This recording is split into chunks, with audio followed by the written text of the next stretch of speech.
गणेशाय नमः। बृहस्पतिवार के दिन बृहस्पतिश्वर महादेव जी की पूजा होती है।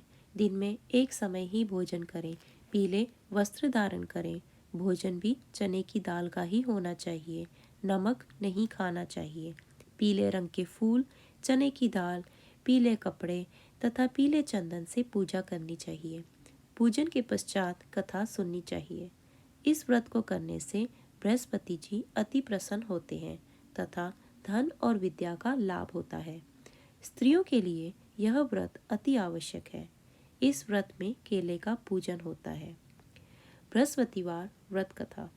किसी गांव में एक साहूकार रहता था, जिसके घर में अन्न, वस्त्र और धन किसी की कोई कमी नहीं थी।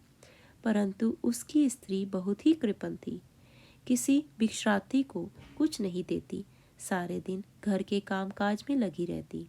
एक समय एक साधु महात्मा बृहस्पतिवार के दिन उसके द्वार पर आए और भिक्षा की याचना की। स्त्री उस समय घर के आंगन को लीप रही थी। इस कारण साधु महाराज से कहने लगी कि महाराज, इस समय तो मैं घर लीप रही हूँ, आपको कुछ नहीं दे सकती, फिर किसी अवकाश के समय आना। साधु महात्मा खाली हाथ चले गए। कुछ दिन के पश्चात वही साधु महात्मा आए, उसी तरह भिक्षा मांगी। साहूकारनी उस समय लड़के को खिला रही थी। कहने लगी, महाराज, मैं क्या करूं, अवकाश नहीं है, इसलिए आपको भिक्षा नहीं दे सकती। तीसरी बार महात्मा आए तो उसने उन्हें उसी तरह टालना चाहा, परंतु महात्मा जी कहने लगे कि यदि तुमको बिल्कुल ही अवकाश हो जाए तो क्या मुझे भिक्षा दोगी?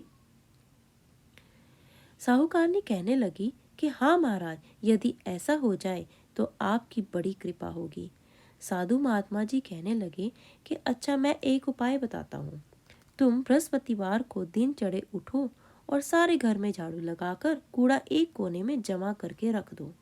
घर में चौका इत्यादि मत लगाओ। फिर स्नान आदि करके घर वालों से कह दो उस दिन सब हजामत अवश्य बनवाएं। रसोई बनाकर चूल्हे के पीछे रखा करो, सामने नहीं। सायंकाल को अंधेरा होने के बाद दीपक जलाओ तथा बृहस्पतिवार को पीले वस्त्र मत धारण करो, न पीले रंग की चीजों का भोजन करो। यदि ऐसा करोगी तो तुमको घर का कोई काम नहीं करना पड़ेगा। साहूकारनी ने ऐसा ही किया। बृहस्पतिवार को दिन चढ़े उठी, झाड़ू लगाकर कूड़े को घर के एक कोने में जमा करके रख दिया। पुरुषों ने हजामत बनवाई, भोजन बनाकर चूल्हे के पीछे रखा। वह सब बृहस्पतिवारों को ऐसा ही करने लगी। अब कुछ काल बाद उसके घर में खाने को दाना ना रहा। थोड़े दिनों में महात्मा फिर आए और भिक्षा मांगी, परंतु सेठानी ने कहा, महाराज, मेरे घर में तो खाने को अन्न नहीं है, आपको क्या दे सकती हूँ। तब महात्मा ने कहा कि जब तुम्हारे घर में सब कुछ था तब भी कुछ नहीं देती थी, अब पूरा पूरा अवकाश है तब भी कुछ नहीं दे रही हो, तुम क्या चाहती हो वह कहो। तब सेठानी ने हाथ जोड़कर कहा, महाराज, अब कोई ऐसा उपाय बताओ कि मेरे पहले जैसा धन धान्य हो जाए। अब मैं प्रतिज्ञा करती हूँ कि आप जैसा कहेंगे वैसा ही करूँगी। तब महात्मा जी बोले, बृहस्पतिवार को व्रत प्रातःकाल उठकर स्नान आदि से निवृत्त हो घर को गौ के गोबर से लेपो तथा घर के पुरुष हजामत न बनवाएं। भूखों को अन्न जल देती रहा करो।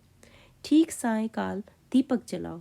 यदि ऐसा करोगी तो तुम्हारी सब मनोकामनाएं भगवान बृहस्पति जी की कृपा से पूर्ण होगी। सेठानी ने ऐसा ही किया और उसके घर में धन धान्य वैसा ही होगा जैसे पहला था। इस प्रकार भगवान बृहस्पति जी की कृपा से अनेक प्रकार के सुख भोग कर दीर्घ काल तक जीवित रही।